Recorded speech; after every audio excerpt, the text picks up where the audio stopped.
पर आदिवासी वोटर किधर गया ये पता लगना है। और झारखंड में कुछ बड़े चेहरे जैसे सरायकेला में चंपई सोरेन चुनाव जीत सकते हैं, एग्जिट पोल दावा कर रहा है बीजेपी के तरफ से, जो कि हाल में ही हेमंत सोरेन को छोड़कर बीजेपी में शामिल हुए थे। रांची की सीट, यहां पर महुआ मांझी जेएमएम के वो हार सकती हैं और चंद्रेश्वर प्रसाद सिंह बीजेपी के जीत सकते हैं। रांची जो कि झारखंड की राजधानी है, वहां पर जेएमएम को झटका लग सकता है। इसके अलावा जमशेदपुर पश्चिम, यहां बन्ना गुप्ता कांग्रेस के हार सकते हैं और जेडीयू के सरयू राय चुनाव जीत सकते हैं। जमशेदपुर पूर्व की सीट है, यहां बीजेपी की पूर्णिमा साहू चुनाव जीत सकती हैं और अजय कुमार जो कांग्रेस के नेता हैं वो चुनाव हार सकते हैं। जामताड़ा, सीता मुर्मू बीजेपी की चुनाव हार सकती हैं। इरफान अंसारी कांग्रेस के चुनाव जीत सकते हैं जामताड़ा से। बरहेट की सीट, हेमंत सोरेन यहां से चुनाव लड़ रहे हैं और हेमंत सोरेन अपनी सीट बचाएंगे, जीतेंगे, ये एग्जिट पोल दावा कर रहा है। गमालियल हेम्ब्रम बीजेपी के हार जाएंगे चुनाव। धनवार, ये बाबूलाल मरांडी बीजेपी के यहां से चुनाव लड़ रहे हैं, वो अपनी सीट जीत सकते हैं, एग्जिट पोल का दावा है। इसी तरह से गांडे की सीट है, यहां जेएमएम की कल्पना सोरेन ये चुनाव जीत सकती हैं और मुनिया देवी बीजेपी की चुनाव हार सकती हैं। सिल्ली की सीट, सुदेश महतो आजसू के चुनाव जीत सकते हैं और अमित कुमार जेएमएम के चुनाव हार सकते हैं। तो ये कुछ बड़े चेहरे जिनके बारे में हमने आपको बता दिया। अब आपको बताते हैं झारखंड में एग्जिट पोल के मुताबिक नतीजा क्या रह सकता है। 81 सीटों की विधानसभा है और वहां पर 41 सीट चाहिए बहुमत के लिए। एग्जिट पोल का दावा है कि बीजेपी गठबंधन झारखंड में भी सरकार बना लेगी। बीजेपी गठबंधन को 42 और जेएमएम गठबंधन को 38 सीट आ सकती है। अन्य के खाते में 1 सीट जा सकती है। यह अपने आप में बहुत दिलचस्प है। तहसीन पूनावाला, हालांकि झारखंड में भी बीजेपी की सरकार बनती दिख रही है, लेकिन आंकड़ा बहुत बड़े डिफरेंस वाला नहीं है, तो आपको कोई उलटफेर की गुंजाइश दिखती है? मैं एक चीज कह रहा हूं, उसे आप क्योंकि कुछ भी ऑन एयर चला नहीं लिखवाइएगा मत, आप हर एग्जिट पोल में लिखवाते हैं, मुझे धीरे से ऑन नहीं जाएगा। नहीं, मैं कह रहा हूं इंडिया अलायंस 50 सीट क्रॉस करने जा रही झारखंड में। एक अंडर करंट है जो किसी भी एग्जिट पोल ने नहीं कैच किया है। वही वाला अंडर करंट जो हरियाणा में था। नहीं, मैं हाँ, लेकिन हरियाणा में गलती हो गई थी, जैसे कुमारी शैलजा जी को उन्होंने इग्नोर किया। यहाँ पर 2 बहुत महत्वपूर्ण फैक्टर्स है जिन्होंने चुनाव को बदला है। और जो संथल परगना रीजन है जहाँ पे 18 सीटें, जहाँ पर भाजपा उम्मीद करी थी उनको बहुत अच्छा प्रदर्शन हो, मैं वहाँ पे दावा कर रहा हूँ कि इंडिया अलायंस 15 सीटें जीत रही है। 15 सीटें। हालांकि जो आपके एग्जिट पोल के रिजल्ट है, संथल परगना में आपका मैक्सिमम सीट बीजेपी को गेन होगा, मैं उसको रिवर्स कर रहा हूँ। दूसरी चीज देखिए, हेमंत सोरेन ने इलेक्शन को कैसे बदला। उन्होंने क्या कहा कि हिमंता बिस्वा शर्मा जी यहाँ पर कैंपेनिंग कर रहे, शिवराज सिंह चौहान जी यहाँ पर कैंपेनिंग कर रहे। उन्होंने एक माहौल बनाया कि झारखंड जो है गवर्न होगा आसाम से या दिल्ली से, और वो जो एक फैक्टर हुआ, प्लस जो गेन्स होने थे इस इलाके में, बॉर्डरिंग वेस्ट बंगाल, आसाम, ये गेन्स नहीं हुआ है। मैं अब भी कह रहा हूं 50 सीटों को क्रॉस कर रही है इंडिया अलायंस। कोई इस पे यकीन नहीं करेगा, एक स्वीप है वहां पर। आपने पिछले कई चुनावों में मुझसे शर्त लगाई है। हाँ। मैं दर्शकों को बता दूं, लंच की। ये भाई साहब मुझे लंच खिलाने का तो ये आते नहीं लंच के लिए, और ये चुनाव का प्रेडिक्शन इनका गलत होता है, फिर ये मुझे कोई लंच नहीं खिलाते, मेरा फोन उठाना बंद कर देते हैं। इन्होंने मुझे एक भी बार फोन नहीं किया। ये मुझे नहीं पता था कि ये सबके साथ ऐसे कर रहा है। और मैं बता दूं, मैं केवल शाकाहारी लंच करता हूं, ये दोनों शाकाहारी मेरे साथ नहीं आते।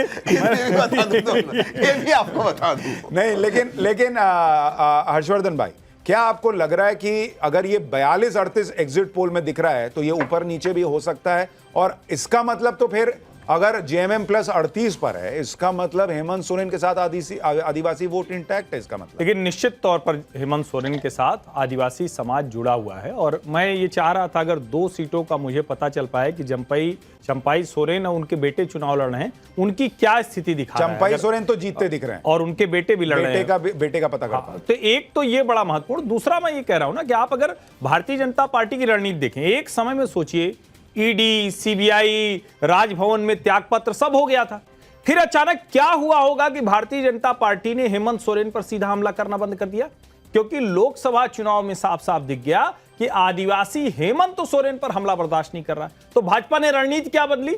उन्होंने आदिवासी बेटी और घुसपैठिया जमाई इसको शुरू कर दिया और वो उनको ट्रैक्शन मिलता हुआ दिखा। ये जो 14 सीटें कोल्हान बेल्ट की हैं, जिसमें भारतीय जनता पार्टी एकदम साफ हो गई थी। और अगर ध्यान से देखें, अब परिणाम तो अब तो एग्जिट पोल आ गया, अब उसके आगे का आना है। मैं क्यों कह रहा हूं कि वहां सरकार बन जाएगी, क्योंकि आप देखिए चंपाई सोरेन, सीता मुर्मू या सीता सोरेन या जितने ऐसे लोग हैं जिनको हम आदिवासी के तौर पर शिबू सोरेन के साथ जुड़ा हुआ देखते थे, वो सब भारतीय जनता पार्टी के साथ आ गए।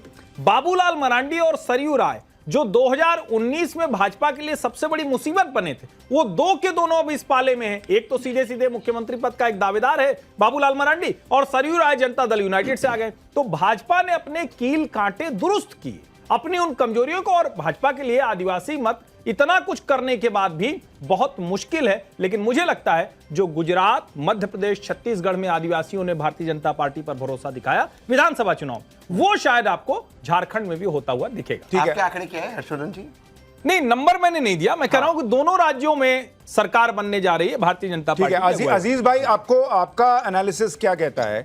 अगर एग्जिट पोल सही साबित होते हैं और महाराष्ट्र और झारखंड दोनों जगह बीजेपी सरकार बना रही है, वो दोनों ऐसे राज्य जहां बीजेपी ने लोकसभा में लूज किया था कुछ अपने वोट परसेंट को, तो क्या ये बटेंगे तो कटेंगे, एक रहेंगे तो सेफ रहेंगे का असर है या कुछ और है?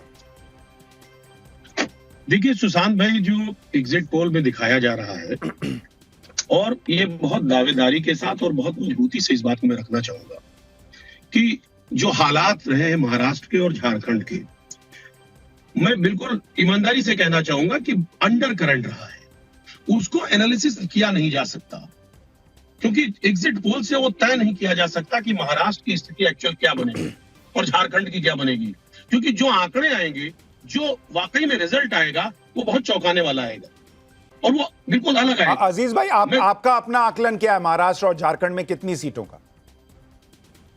सर, आज मैं बता रहा हूं, चुनाव खत्म हो गया, एमबीए 145 140 से कम नहीं आएगी, आप समझिए।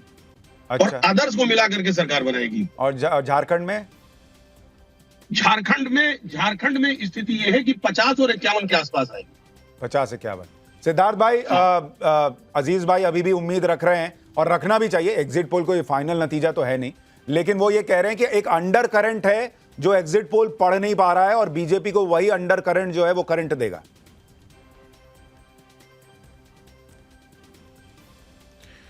सुशांत जी, अगर आपने तहसीन जी की बात को गंभीरता से ले लिया होता तो अजीत जी को अपनी आवाज को भारी करके वही बात कहने की आवश्यकता नहीं पड़ती। उन्होंने बहुत आवाज को भारी करके कहा कि अंडर करंट है, और वो हर बार कहते हैं, उनका काम भी है कहने का। एक आंकड़ा मैं भी आपको दे देता हूं। झारखंड के अंदर Bharatiya Janata party 50% vote share के मार्क को भी क्रॉस करेगी। 50% वोट शेयर के मार्क को भारतीय जनता पार्टी, ये जितने प्रकार का नैरेटिव बिल्डिंग है अंडर करंट का, ये तो 2 दिन की बात है। चलिए 2 दिन तक काटना है, 3 दिन काटना है तो कह लीजिए, पर जब एग्जैक्ट पोल आपके सामने आएगा तो प्रचंड बहुमत की, पूर्ण बहुमत की सरकार भाजपा झारखंड के अंदर बनाने जा रही है। और उसका कारण है, मैं 10 सेकंड में बता देता हूं, क्योंकि जिस प्रकार से रोटी बेटी और माटी की लड़ाई भारतीय जनता पार्टी ने झारखंड के अंदर लड़ी, और जल जंगल और जमीन पर जिस प्रकार से हमला जेएमएम की सरकार ने वहां किया था, वो वहां के हर वर्ग के मन में उतरा है। कैसे वहां के हक को छीन करके, आदिवासी समाज के हक को छीन करके किन लोगों में बांटने की एक साजिश जेएमएम की थी, और किस प्रकार से विकास की धारा का वादा और विकास की धारा का स्वप्न भारतीय जनता पार्टी का था, ये परिणाम बिल्कुल आपको रिफ्लेक्ट होता हुआ दिखेगा। तो सरकार तो आपका एग्जैक्ट पोल दिखा रहा है, पर मैं फिर से भी नम्रता से कहता हूं, ये आंकड़ा इससे भी बड़ा होगा और भाजपा जीत के साथ झारखंड में आपको क्या लग रहा है अमित? देखिए, मैं जमशेदपुर से आता हूं, झारखंड को बहुत नजदीक से देखता हूं, क्योंकि 28 अगर देखिए इसमें बड़ी भूमिका है आदिवासी, जो 28 सीटें हैं, पिछली बार 26 उनके साथ थी, हेमंत सोरेन के साथ, जेएमएम के साथ।